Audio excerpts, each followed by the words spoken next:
This is the Relevant Podcast.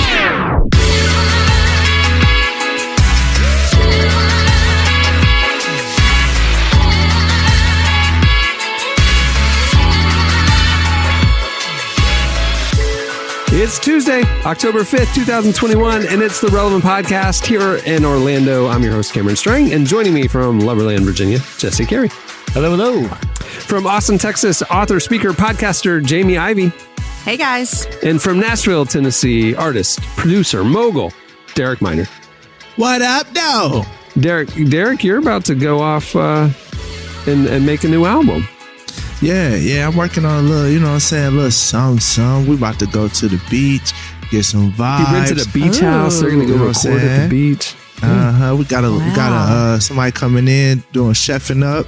So we're going to have 2 or 3 studio desks and just multiple people working just around the clock. And I'm going to just be bouncing from studio room to studio room. So I like that. Derek, I have some questions because I've always just really cool when an artist goes on location and record an album. Do you come in with like a bunch of material, or are you like, hey, this whole process has to happen here to kind of give it like a singular feel and a singular vibe? Like, how does that actually work on the creative process wise? So personally with me, I don't go into any studio session with anything pre-recorded. Just anytime I go into a studio session, like it's all off the cuff. Like right there, we make it fresh. Like I like to think of myself as a hibachi chef. You know what I'm saying? We're gonna make the food right in front of you, baby. You know what I'm saying? We're gonna do a little train. We're gonna do all that, baby. So, you know, that's how I like to do it. Yeah. You know? So what's the goal for the trip? How many tracks do you want to come out with?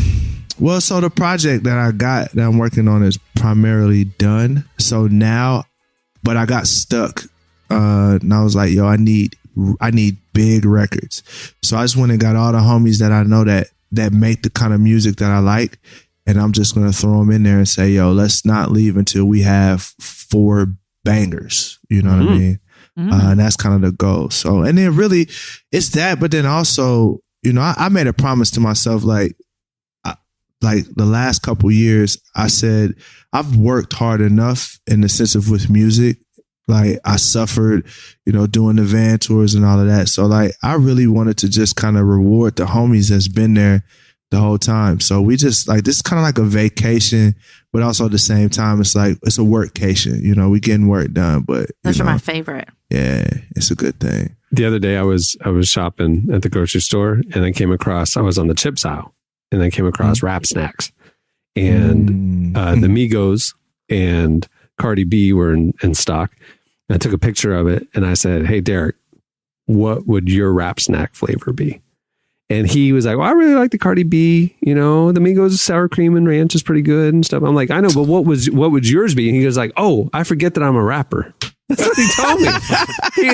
He thought I was just asking for his advice on which one to buy. And I was like, no, I was just making a joke. Like the Derek Miner rap snacks, what flavor would it be? And he's like, oh, I forgot I'm a rapper. I forget all the time. I ain't gonna lie. I think it's pretty clear yours would be hibachi flavored. And why has no one made hibachi potato chips? If I was walking and saw like hibachi potato chips. What is hibachi to you? The hibachi is a cooking grill. What is a hibachi flavor? Yum sauce. Yeah, exactly. It tastes like the, you know, when you go to like the Japanese steakhouse, that sort of just aftertaste you have for about 4 hours. It's that in Dorito form. Pretty cool. That's the Notorious B.I.G. is honey jalapeno. That's the legendary one. Those are the one. That's the one. That is the one. Migos has not only chips, but they have popcorn. Their popcorn is white cheddar with a dab of ranch. That's where the dab came from. Romeo Miller is barbecue and honey. These are like boozy chips in the chip aisle? Yeah, but you got to go to a gas station that you probably not going to go to, Jamie. It's going to be... I'll go to those gas stations. It's going to be a little sketch. Nah, I love the sketch. It's going to have a bulletproof window for the cashier. So you're probably not going to go in that one. I used to live in the area with bulletproof windows. You guys, I bought Old Navy. You can buy a little Notorious B.I.G. shirt from them. It was like $12 or whatever. I wore it, and a lady sent me a message on Instagram. She said, I thought you were a Christian. I get that all the time. Don't worry about it. Just be like, I'm a value shopper. Yeah. I like hibachi flavors, so lay off, lady. Okay. You know that Weren't his aftertaste? lyrics really bad? I thought you were a Christian. I was like, okay.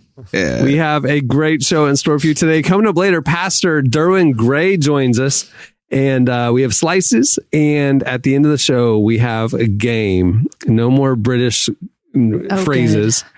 We have a game that has to do with college football. So we thought you guys, it's fall. That's dope. Jamie, you should have come back and said, "Oh, I didn't even know he's a musician. I just really liked his honey barbecue chip or his honey exactly jalapeno." right. Honey jalapeno. So you tell me what's unchristian about honey jalapeno, okay? There you go.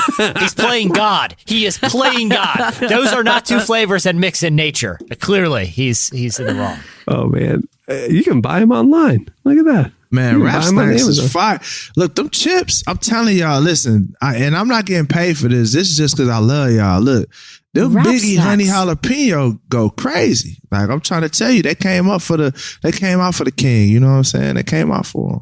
They did it. I could get, now these are Made me not hungry. cheap, you guys. No. I can get a pack of 5 right now off Amazon. Oh, it's a variety pack. So I really get 15 for $22. Hey, that's a steal. That's a Cardi steal. B's flavor is jerk barbecue. So Derek Minor would be hibachi. He'd be yum yum sauce. I thought you'd be like Nashville heat. Mine would be Nashville hot with barbecue sauce. That would be mine. It'd be Nashville hot for sure. Yep. All right, let's stay tuned. Up next, it's Slices. Memo from the SW3. I've been feeling sick since my sweet 16. Shining colors always seem to make me crease. I'm rocking with that DAC heat from DAC heat. Said I'm feeling myself. You know that I got tunes under my belt. Voulez-vous I can't, don't send me a bell. I'm rocking with that DAC heat from DAC heat. I'm in the sun, don't shine on the sun. You're listening to Oscar Welsh. The song is SW3. Well, today's show is brought to you by Baylor University. At Baylor's Truett Seminary, kingdom-minded men and women are equipped to follow their callings. Truett is accessible with campuses in Waco, Houston, and San Antonio, along with online classes as well. Truett also provides generous scholarships, awarding over $5 million to students each year. Baylor's Truett Seminary is for the church in Texas and beyond. Learn more at baylor.edu/Truett. That's TRUETT. Baylor.edu/Truett. Okay, it's time for Slices. All right, what do you have, Jesse? Well, guys, there's a lot of things to worry about in the world. Okay. I always find myself lying awake at night, worrying about, not just things that are going on in life, but I'm talking about the big existential threats, global warming. We got meteors zipping around that sometimes we don't even see. We got to worry about AI, everyone's worried about AI. And at least I slept a little bit better last night because some of my fears about artificial intelligence and its imminent takeover of humanity, that's been a fear that's been instilled in us with sci-fi movie after sci-fi movie, felt a little bit better last night because I did a deep dive on the new Amazon product called Astro, which is, did you guys see the big debut of the new Amazon deal? Astro? No. The robot that follows you around the house. That's right. Like Astro, like Houston Astros? Or like the Jetsons dog. Though they claim, Yes. even though this looks remarkably similar to a robotic dog, they're like, oh, well, it's not named after the Jetsons dog. We just like the name. So that makes sense. But, Amazon... Alexa, Astro, it kind of goes... Yeah, I like the but it is alliteration. weird that it's a very famous cartoon robot dog that they've named theirs Future, after. too, yeah. Yeah. But either way, so this new product, which they'll be selling for $1,000, is essentially an iPad with wheels. And it is, just imagine like a little Wall-E looking kind of robot. The idea is that this robot will kind of drive around your house and kind of be sort of like a mobile Alexa. Now you might ask, well, what else can it do? I mean, it does cost $1,000 after all. Well, great question. They released a demo video showing it doing a variety of things, like scaring away a raccoon one time, or riding around the house, or dancing with you, or listen to this, it can charge. That's part of the video. Like it's like charge its battery? Like just goes sits on a charger. Like, well, thanks for showing that. What great functionality. And you know, so they're trying to position it as a device that can offer your home some security measures. It also has some pretty creepy technology you could see Amazon collecting data about your home and the people entering it, because it does have facial recognition software that if you and your family are hanging out and one of the family members talking, it'll recognize their voice or their face and know the appropriate way to respond. But if you have a stranger in your house, like let's say you have a buddy come over to visit, it's just going to follow that person around the house because it doesn't recognize them until you kind of sync them up.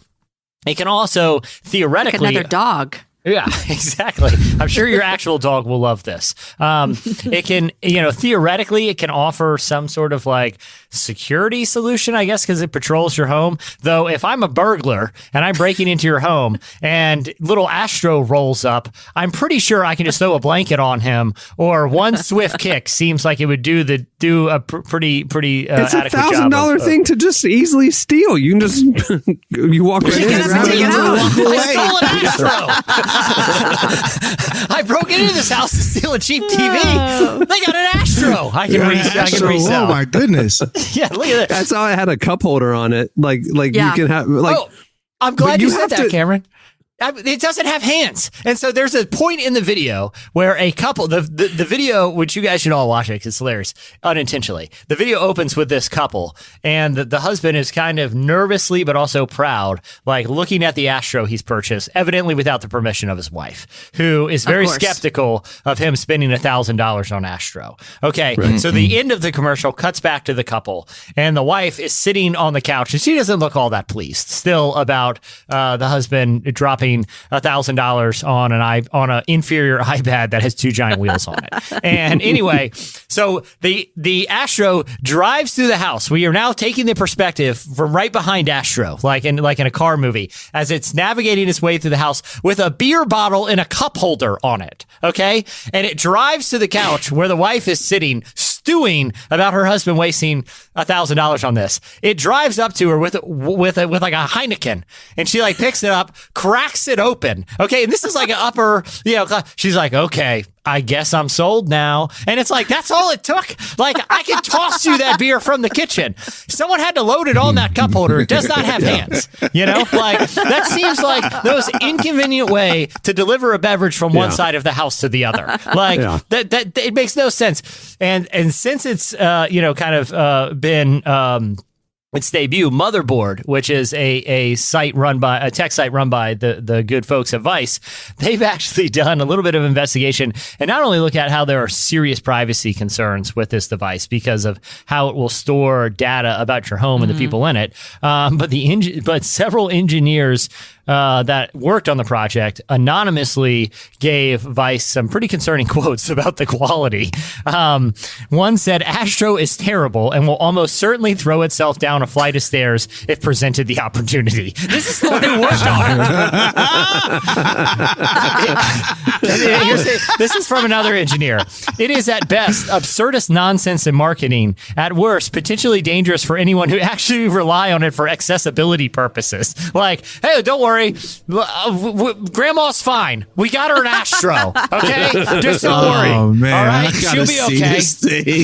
She'll be okay. She's got an Astro. So it is like that. I think Amazon's just either AI is just not a big deal and we don't got to worry about it because this is the threat that it poses, or Amazon has so much money and so few ideas that they're just churning stuff out like this. Like I don't know what their anticipation is, but I don't know what the market is for this. It's kind of a baffling device. But I mean, I'm not going to even lie. This looks like one of those things you see in the back of an airplane magazine. You know, the airplane magazine. Sky Mall. Yeah. Sky Mall. This Sky is Mall. Definitely very Sky Mall-y. Can you imagine you just Real laying Sky in bed, Mall-y. middle of the night, and you just hear it roll up, and it's just watching No. you? That would freak me out. Yeah. Well, how about this? It's Christmas morning, and you're like, your family's like, hey, we got something big this year. We got you a big present. Why don't you open it up? And you're like, Oh, great. It's an Astro. What am I, I guess, can someone meet it in the kitchen to get me a drink? Like, Meet it in the kitchen.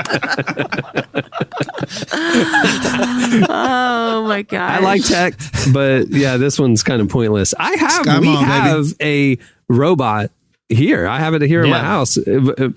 Jesse worked remotely for years, and I found this robot online that is about 3 feet tall, and an iPad would be the head of it. And Jesse would be the face on the iPad screen, and he could remotely control it from Virginia. And he would just drive this robot around the office and like come up to people, talk to them, give tours to fans who came into the podcast like the original Astro. Except it was Jesse. At least Jesse was part of the equation, not just some weird robot device. It had one critical design flaw, and that is it appeared to have a governor on it, because I would have to start making my way into the meeting about 15 minutes before. It rolled pretty slow. And I would roll by people's. I would roll very slowly by people's desks, looking at them, going, "Can you pick me up? Can you pick me up? Just carry me back. Somebody pick me up, because it's my battery's low here. I could be stranded again." Yeah, they're going to start without me. Yeah. So we do have a robot, a Jesse robot. It's in my garage right now. We haven't used it in a little while. All right. What do you have, Jamie? All right. Well, Kenneth Copeland is That's taking my a really guy. bold.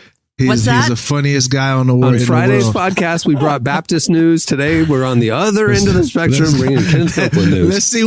Let's see what Big Money Kenny talking about now, baby. All right. Big Money Kenny is advising ministries who are have travel around. They're doing their ministries. They're traveling evangelists. He's advising them to find other ways to travel to avoid airline vaccine mandates, which he relates to the mark of the beast. So he was on a Victory-thon fundraiser, and he said, you get into this situation, we're not going to let you fly unless you're vaccinated. And then he said, well, to me, that's the mark of the beast. And so he was asking people to donate so that he would be able to travel on a private jet. Which, funny thing is, third private jet. I was going to say, in 2019, it was reported that he already has 2 private jets, and come on, Big Money Kenny, maybe an airport even. I don't know. So that's what he's saying this year, is that he's asking people to donate so he can get another private jet so he can continue to travel. And he's also advising all of us people who might travel to get private to do ministry. Go get you a private to jet. Get a private jet. I'm about to I told y'all, it's jet season. I'm finna get me one. I love that Copeland and those cats just stop even trying anymore. Like on that same telethon, they had like Jesse Duplantis on there. Did you see that? Did you hear what he said? He literally said. He was like, the reason Jesus hasn't come back, the reason the second coming, because people aren't giving enough to Jesse Duplantis Ministries. I know God the Father's up there. He's like, soon as the donations start pouring them, he's like, all right, Jesus, go get them. But he's waiting on the donations. It's like they literally stopped trying to not be heretical. They just don't care. I cannot even believe it. I did. It was the funniest thing I ever seen. It's like sad. It's like sad funny though. It's not like it was like a dang. Yeah, like for real. I'm like legitimately sad for the people who are in their house watching that, thinking, well, it's me. I'm not giving enough. I need to give more so that Jesus can do what he needs to do. And then they're living in guilt and shame for not being able to give their, 30% of their paycheck instead of 10% to this ministry. And ministry is in very loose quotes, because the clips I saw didn't contain much actual ministry other than them bragging about their wealth in one breath and then deciding that their wealth wasn't enough in the next. Like, it was so weird. It was like, hey, listen, we're going to brag about how many millions of dollars God has given us, and then we're going to tell you why you aren't giving enough. It's like, you humans are insane. We're in the middle of a global pandemic. There's a catastrophe on the border. There is, a whole region of the world has been plunged into instability, and the need for humanitarian aid and services from ministries is among the highest in our lifetime, thanks to a variety of factors. And we're sitting here watching, a bunch of criminals, conducting organized crime openly under the guise of ministry. Those guys, listen. Well, you just called them criminals? Yeah, you did. Yeah, that's a crime. What crime? I mean, lying, Organize. yeah, lying. That's crime number one. Lying. It sure seems like That's a sin. yeah. That's a lie. Lying. Okay, Is how about You the- can't go to jail for lying. How about a moral? How about Perjury? moral crimes? I'll say that. It may, but at the same time, they're Like the operating. Baptist moral crimes. no, those are actual like crime That is crimes. Yeah, those are that's Them assault. crimes. Yeah, that's Yeah, those but I mean, crimes. I mean, but look, it's not all that surprising when one of them, gets, it's not like they had those televangelists have a sterling reputation for not committing financial fraud. Like, I'm not like it wouldn't be surprising if they are committing crimes. But the whole point is this: like, they're openly heretical, and to the point I'll give you where. that. It's not even what they're preaching doesn't even no longer resembles Christianity. Like it no longer resembles the message of Christ. And it's like, what are they even trying to accomplish anymore? They other trying than to get enriching money. themselves? You know what they're trying to accomplish. They're trying to get they're trying to get that third plane. He needs a bigger third one. All right, what do you have, Derek? What crime are you going to report on? There's a clown shortage Uh-oh. in Northern Ireland. Clown shortage. So I mean, obviously, if they want to recruit, they Can can we just send come our over here. televangelists over there? They're Yeah, clowns. hey, come We over got here. too many clowns. We got plenty of clowns to send over there. We got a We got surplus right of clowns. now. Yeah. But according to David Duffy, co-owner of Duffy Circus, who is appealing for people from Northern Ireland to become clowns, the COVID-19 pandemic has caused a shortage of performers. And as many return home from their countries when the first lockdown came into force in 2020, according to Mr. Duffy. But it's like, what makes a good clown? Someone who's willing to make themselves vulnerable. So like right now, people just, they don't feel like putting the face paint on and all that, man. They're like, look, man, I'm going through it. I need a clown to entertain me. You know what I'm saying? So like, I suggest you just come over here and cut on some good old American TV and you can get all the clowns you want. You know what I'm saying? Christian TV is full You of get them. all the clowns you want. Oh my God. We've seen a spike in clowns. I'm It's telling crazy. you. I think, Oh But yeah. man, supply chain. I can't believe you said they're committing crimes like an organized crime, like the But mob. come on, man. You can't tell me that. And, I shouldn't say this, but you can't tell me some of them jokers don't look like a villain origin story in Batman. Like, just come on, keep it real now.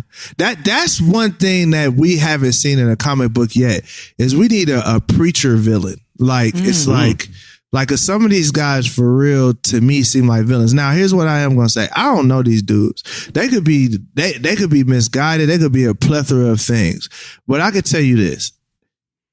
You can't sit up here and tell me Jesus ain't came back because we ain't paid the bill yet. Nah, I'm Right. just not going to sit up here and where's listen that to in the that. That's Bible? just crazy. You're just not going to get me on that one. Yeah, but I mean, like, maybe those guys aren't actively committing crimes, but I mean, they don't seem too hesitant to have cohorts that they're, Jim Baker committed a bunch of financial crimes, and he's still out there, selling vats of survival gruel. You know what I mean? Like on Christian TV for some reason. That man, Peter Popoff went to jail. He went to straight. Yeah. He went to That's jail. what I'm He's still saying. out He- here for- finessing. Oftentimes they're ministry. preying on the vulnerable as well. I mean, it's not, I would guess, and this is totally just me assuming, but I would guess that that most of their donations come from like middle class or even way less than that because they're preying off the vulnerable and they're offering them like, if you give to us, then you're going to receive all these blessings.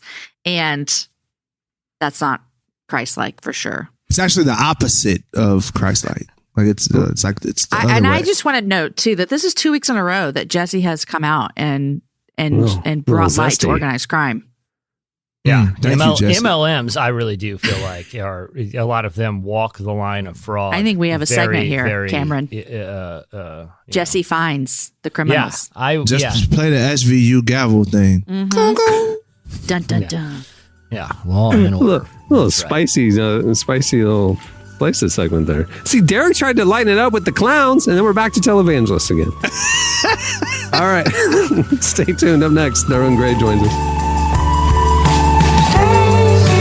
Takes my hand, says we're better off dead. She knows what she needs.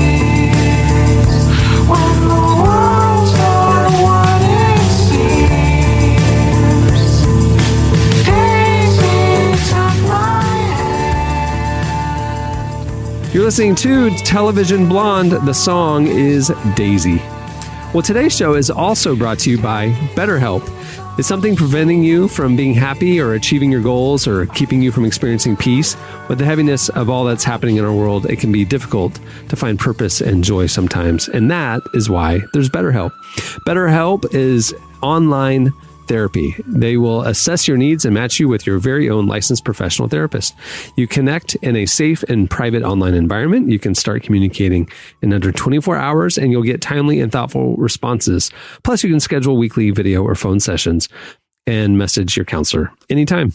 To top it all off, BetterHelp is more affordable than traditional offline counseling, and financial aid is available. As a Relevant Podcast listener, we want you to get 10% off your first month by visiting betterhelp.com/relevant. You can join over 1 million people taking charge of their mental health. Again, that's BetterHelp, HELP.com/relevant to save 10% off your first month. Well, Derwin Gray joins us today. He's a former NFL player turned pastor and founder of Transformation Church in South Carolina. In addition to his role as a pastor, he speaks at conferences around the U.S., sharing his story of God's faithfulness. He's also the author of several books, including The Good Life, Building a Multi-Ethnic Church, and his newest book, God, Do You Hear Me?, which came out last week. We sat down with him to discuss the purpose of prayer and how Christians can use prayer to become a reflection of Jesus in the world. Here is Tyler Huckabee's conversation with Derwin Gray.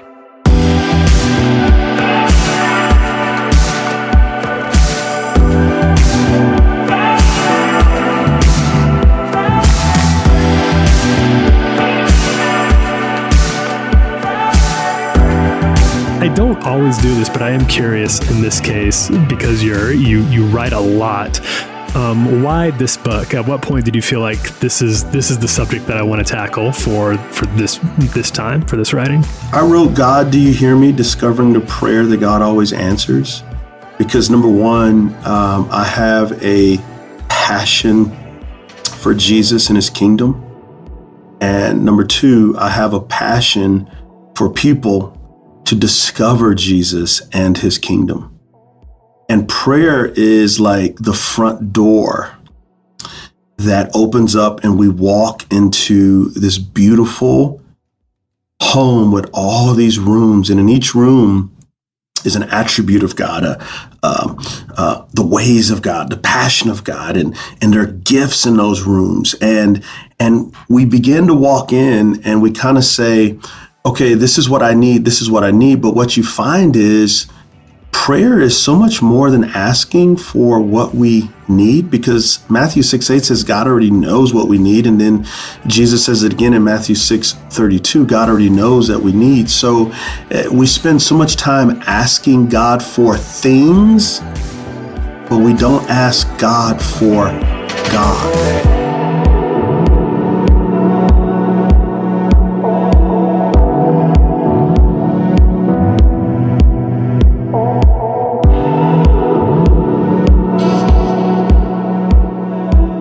Prayer is not primarily about getting stuff.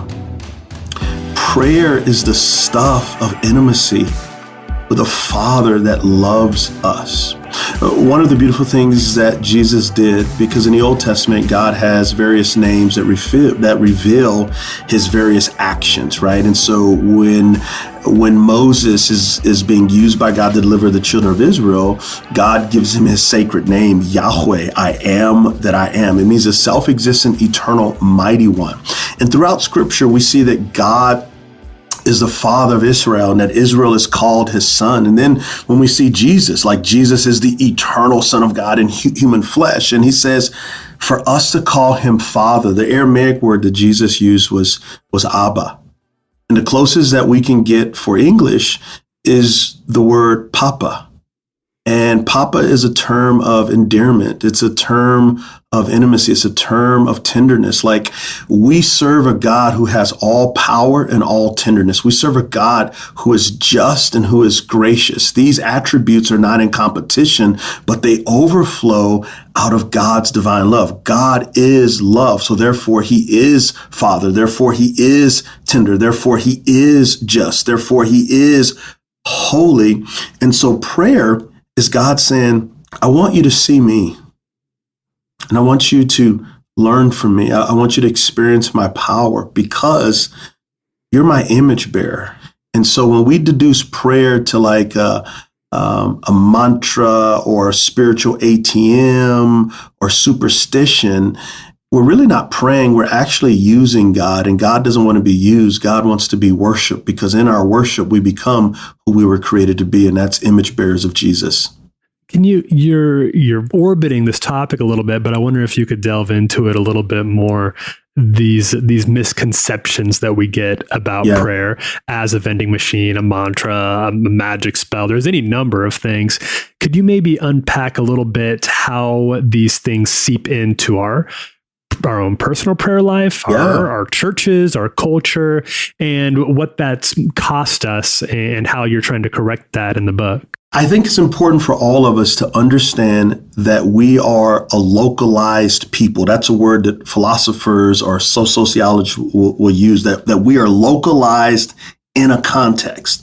So as people in the West, and even in various parts of Europe, they're listening as well, we are what's called children of the Enlightenment.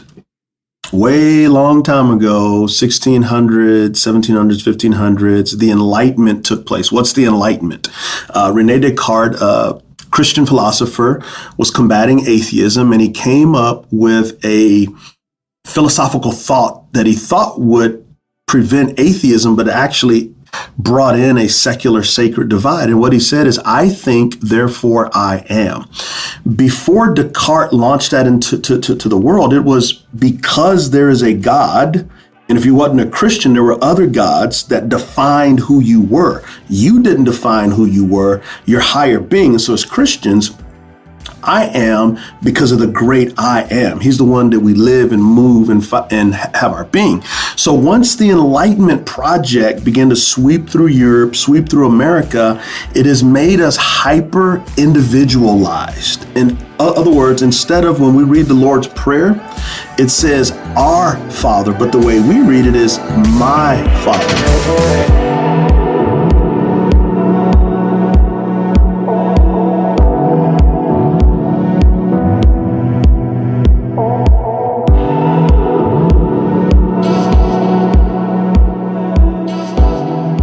Prayer does not change God's mind. Prayer changes us so that we can understand the mind of God. Philippians 2:5, we have the mind of Christ, and the mind of Christ is one of saying, not my will be done, but thy will be done. And so what I've tried to do from over 2 decades of praying, for 20 years of ministry, is I want to help people see the prayers we're praying is like splashing in mud puddles compared to what God wants us to do. God doesn't want to be used. He wants to be worshiped. Let me say that again. We're so accustomed to using people that we even want to use God. We pray more for jobs. We pray more for things to go our way. But very rarely do we pray, Father, today will you overwhelm me with your love? That I would see Jesus afresh, so much so that I love him more than anything. And that his love is molding me. And even through the fire of hard things, it's a good thing because you're using it to make me like Christ. And today, I want to bear witness to your kingdom. I want to be the hands and feet of Jesus. I want to serve people today. So often, we pray very self-centric prayers, and this is a God-centric prayer. I have a daughter that's 25, and I got a son that's 21. And when they were younger, they would ask for things that were not in their best interest. And because I love them, I didn't give it to them. Well, the Lord's Prayer is God saying, I'm showing you what's in your best interest. Join me in this prayer. Become who I created you to be.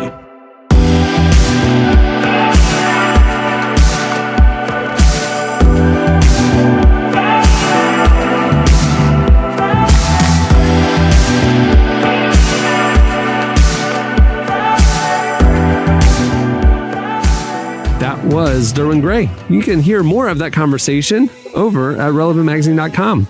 Check it out. All right, stay tuned. Up next, it's Mystery Mascot.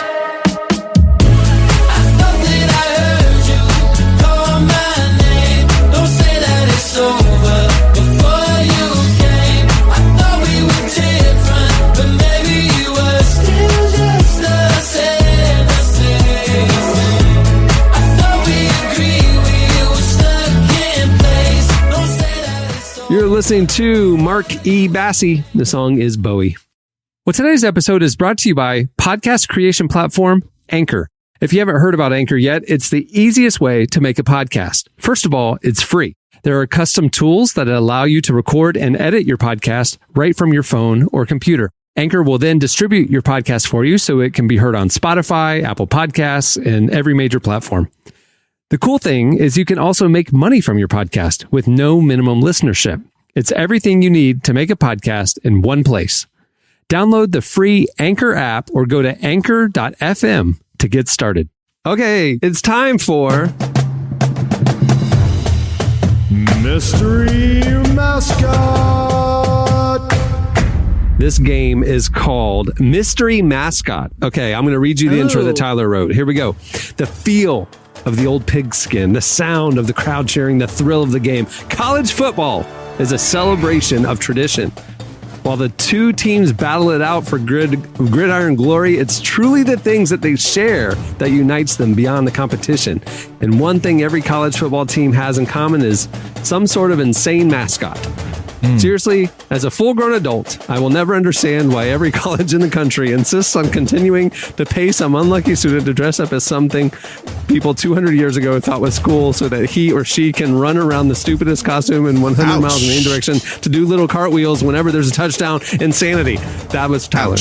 Okay, anyway, every team has a mascot, and sometimes there's a gulf between the team name and the mascot on the field. In this game, you will be given the name of a college football team, and you simply have to describe the mascot to the best of your ability. I'm talking the physical thing that's running around the field, okay? Oh, no.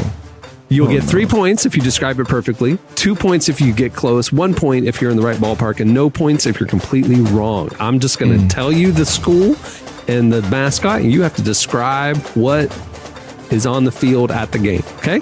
Got it? All right. First up, Jesse, the Ohio State Buckeyes. Describe their mascot. The Ohio State Buckeyes, I want to say it's a big red mountain. No. Is that it's not at all. Not even close. Oh, No, the mascot is Brutus, the Buckeye, and his head It's a big is a white very circle, large huh? nut. It's a very large nut. It's brown and tan. The face is tan and brown, and then it's just like a normal human body.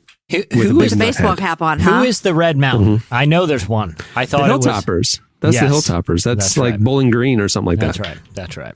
All right, Derek, the Texas Christian University Horned Frogs. Describe their mascot. It's a frog. I mean, that's true. It got horns on it. And it's purple. Nope. All right. It's gray. It's Okay. gray, and it is a big frog, and it has like the scaly bumps, you know, and it has like the arms have spikes and stuff like that, but it's a big old gray frog, Horned frog. in a football outfit. So I was right, except for the color. Yeah. All right, Yeah, that's you get what's 2 up. points. You get 2 points. 2 points to hear, you feel me? There you go. All right, Jamie, the Wake Forest Demon Deacons. Describe their mascot. Need some holy water. The Wake Forest Demon Deacons is a regular body outfit, it's a person, and you can see that it's a person, and then they have a head on that is white, and it has demon eyes and demon horns. Sheesh. That's It what I is think it is. a white old man with a top hat. Not close. Don't How you? you a demon and a deacon though? That's the crazy part. I was gonna say. was guessing. How about when they're coming up, they're like, "Hey, what would be the scariest mascot? What about an old mean guy in ministry? How about that?" Yeah, you mean like Bob? terrifying. He always wears that top hat. Yeah. We're gonna make a. Remember that one elder? Remember that one elder who's just real mean? He's just a real demon. Let's make. I don't want to play that guy. That guy's throwing bows down in the post. Like he's playing cheap and dirty down there. Yeah. All right, Jesse, you're up. The Nebraska Cornhuskers. Describe their mascot. A corn husk. Well, I'm assuming it's a giant cob of corn that is mid-husk, that is protruding from its husk, but not totally dehusk. He's being prepared to be husked by a husker. Is that correct? It's a little boy named Lil Red, and he was wearing red overalls, and he has a red ball cap, and that's it. Little Red, like Dennis the Menace, like a kind of little. Is it so? But it's just a person on the field with red overalls, right? It's not a suit, is it? No, it's just red overalls. Just a little boy in red overalls is the mascot. I think it's a grown person, though. Wait, hold on. Wait, hold on. It's not like a comical, whimsical, like Pixar-looking mascot suit with red overalls. It's not an actual child in red overalls. It's just a grown man pretending to be a child. Acting like a child. On the sideline of a football game. Can I just say? This feels predatory. It seems a little creepy. It seems a little offsetting for reasons that's like, I gotta see this. Yeah, I don't think it's a great idea, guys. You know? All right, who's next? I'm forgetting. Jamie, are you up? Derek's up. It's Okay, me. here we go. All right, Derek. The Stanford University Cardinals. What's their mascot? Stanford University Cardinals. Mm-hmm. It's a red bird. It's a red bird and it has on the ascot. On the what? It is a large, terrifyingly scary tree. It is a tree. Tree? Yeah. It's a tree? Uh-huh. Why? Yeah, I'm gonna try and Hold on. send this to lying. you. Yeah. I did look up the Nebraska, and I think it is like a person with a kid's head, like a mascot Pixar-looking head on. Dog, this is ridiculous. I just looked up this tree. This is the scariest thing in the Can you world. imagine This is the being at thing the that nightmares are made of. Can you be at the big, like March Madness mascot hangout, and everyone's just kind of milling around, and they're in their big funny heads and You're the suits, tree. and there's just one guy in overalls, just like a dude with like no shirt on, who's pretending he's a boy, like a little kid, and you're like, oh boy, who invited Nebraska. the Nebraska that creepy Cornhusker dudes here? He's acting like he's acting like he's 7, and he's wearing overalls. Jamie, the Miami Hurricanes. Describe their mascot. The Miami Hurricanes. Miami Hurricanes. Oh, you I gotta know believe- this one. I don't, but I'm going to guess. I believe that it's some kind of costume that is a big wave. That's what I think it is. You think it's a big wave running around the field? Like, no, a it's- hurricane wave. It's a seagull outfit. It's a big bird. So they're wearing- the birds. No, they're the Miami hurricanes, birds. but it's And like hurricane. they're at the beach, so there's seagulls everywhere. Miami. you Okay. know. Okay. All right, Jesse, the Evergreen State College Geoducks. Describe. That's There. a lot of words you just threw at me. Evergreen State Geoducks. Uh-huh. I think it's probably a grown man who is wearing overalls. And he's got a big lollipop and with just like swirls on it. And he just strolls up and down the sidelines. And that's, why not? Why not? Nebraska's doing it. Okay, I am texting it to you because I don't know how to describe what I'm looking at. It is, I think, weed in a joint. I don't know what it is. It's a look at your text. Do you know what a geoduck is? No. What is that? So it's it like looks like a pickle and a taco. No, it's like a clam, and there's like a little like people eat them. Like I've seen there's like these challenges in I think Korea where they eat these things raw. Like Google a geoduck. Like it's some sort of oyster type creature, and some people eat them like raw. It looks like they could only afford half the costume. Like the head and like the weird like vest thing it's wearing look pretty good. But then you notice that bare legs are hanging out of basketball shorts down below, and you're like, you couldn't have got this guy pants. All right, Derek, the Purdue University Boilermakers. It's a big old crock pot. No, it's a man wearing a hard hat who carrying around a sledgehammer. It's like it's a Boilermaker. Like I don't know, working on the. I don't know. I've never. I Is don't Derek know the only one with points? Yes, Jamie, you can change that right now. The Xavier University Musketeers. Oh, this is a guy on a horse who is he has a sword and he's going off to fight. Again, I'm sending it to y'all. It's a big old blue puff. It looks like a Muppet. Oh my gosh! I don't know what it is. I don't know how that's looks a like musketeer. A Sesame Street character. Yeah, it looks like but a at least snuffle it's up against playful. type. At least It it's looks playful. like a bad acid unsettling. trip. Is what it looks like. Yeah. All right, Jesse, the St. Louis University Billikens. Billikens. Yes. I don't even know what a billiken is, and so I can only venture a guess that this is a grown man who's wearing a billiken. I'm gonna say they went off script and just did like a cool like big cuddly looking dog mascot because no one knows what a billiken is. It is looks like an ice demon. It looks like it's like Sounds awesome. I just sent it to y'all. It's like a big ice demon. Gosh. I don't know what it is. All right, Derek, the Webster University Gorlocks. What is their mascot? A Gorlock is a winged creature that sits on top of buildings and turns into stone. It's a gargoyle. Yeah, the Gorlocks are the black cousins of gargoyles. It's like the Gorlocks are from the African version of the gargoyle. So Webster University Gorlocks. It's basically a big orange dog. I just sent it to y'all. All right, okay. And All right. Here we'll do the last one. Here's the last one, here, Jamie. The Wichita State Shockers. Wichita State Shockers. Yeah. I think that they are a big green puffy ball of fur. They kind of like the old other mascot we just did. I think it's they just went for the literal thing of A lightning bolt? shocking. Like if you saw this in real life, it would be shocking. It looks like a Oh my gosh. This is a like gnome-headed scary person.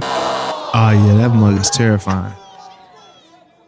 If you saw that in the dark, you'd be It shocked. looks like a bad '90s low budget horror film. See, but these mascots aren't pumping anybody up. No one's excited when any of them are out there. Okay, if I was in college, the first thing I do if I was like in charge of athletics or the marketing department, be like, look, we're scrapping the whole mascot thing. We're gonna hire a new C-list celebrity every year, and that's gonna be the mascot. How would you like Wayne Knight, the guy who played Newman, to run out on the court before every game? Everyone's like, oh, Newman's out here, guys. It's the Wayne Knights. Like every year, I just switch out for another C-list celebrity who's probably gonna think it's pretty cool. And I'm telling you, what do you think fans are gonna get more excited about? I think you're onto something. You know, some random college kid in a goofy dinosaur costume, or somebody played one of the Huxtables on one of the seasons of the Cosby Show. Like, I was wondering how Theo's doing. There he is. Look, he's right on the sidelines, doing great. I mean, Texas has Matthew McConaughey as their mascot. Yeah, we basically. do. All right. Yeah, there you go. He's not C-list though. Yeah. I mean, that's true. That's Matty. All right, Matty so Ice. Derek is the winner of Wow. Mystery Mascot. Congratulations. It was a shutout, wasn't Do I it? get a trophy? Oh, it's impressive. You just get the satisfaction of knowing that you could describe a horned frog. We got you a pretty pair accurately. of red overalls. That it's a mascot costume. It's pretty good. It's pretty good. Y'all do know that I was Everyone a will mascot in high recognize school. No way. We're not. Yeah. What was it? We were the Knights. I'll send y'all a picture later. I'll find one. That's awesome. I had a big Please. head that I wore, and then this like blue bodysuit with the little shield on the front and back. Yeah. Can I ask a question, Jamie? When you put that on, okay, when you're all geared up in mascot mode, did you kind of feel your personality change? Like, were you just like, I'm going to just go nuts here because I'm no longer Jamie. I am the knight. I actually tried out. I was the only one that tried out. So I made it, pretty easily my senior year because I didn't have anything else to do. So you didn't show any mascot skills. You just were the only one who signed up. I was the only one that signed up for tryouts that day. So I automatically got it. And then I loved it because I just got to be on the field and I could watch football easier. And I always got in trouble by the cheer coach. She's like, Jamie, you're supposed to be doing these cheers. And I'm like, I'm not a cheerleader. I'm just the mascot. And I want to watch this game. It's 4th and 1. What are we going to do? And so that's why I liked it so much.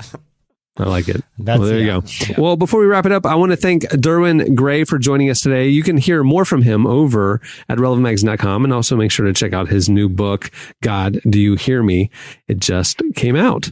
Also, while you're at the site, make sure to check out the new issue of Relevant Magazine. We have incredible conversations with the likes of Erwin McManus, Natalie Bergman, Julia Newbell, Jessica Chastain, Jennifer Hudson, so many others. It's available for free and ad-free thanks to UHSM. Go check it out. Just click on the magazine tab right there at the site. Also, make sure to follow Relevant on all the socials. We're on Facebook and Twitter, posting every day. We're on Instagram, posting occasionally. And it's a great way to stay in the loop of what's going on and also answer the question of the week and other podcast things. Oh, follow us on Twitter at Relevant Podcast, too. We have a specific podcast account there. Check it out. On that note, we'll wrap it up. I'm Cameron Strang. I'm Jesse Carey. I'm Jamie Ivey. I'm Derek Miner. All right, we will see you on Friday. Have a great week, everyone.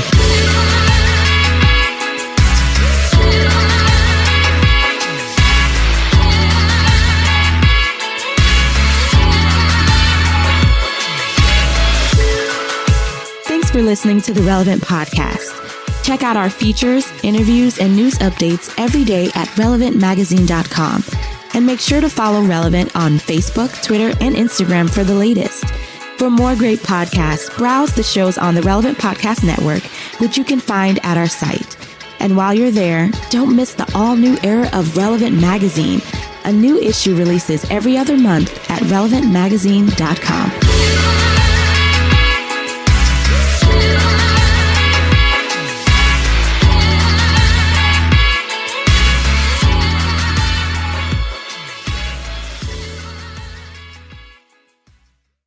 I like hibachi flavors, so lay off, lady. Relevant Podcast Network. Time is precious, and so are our pets. So time with our pets is extra precious. That's why we started Dutch. Dutch provides 24/7 access to licensed vets with unlimited virtual visits and follow-ups for up to 5 pets.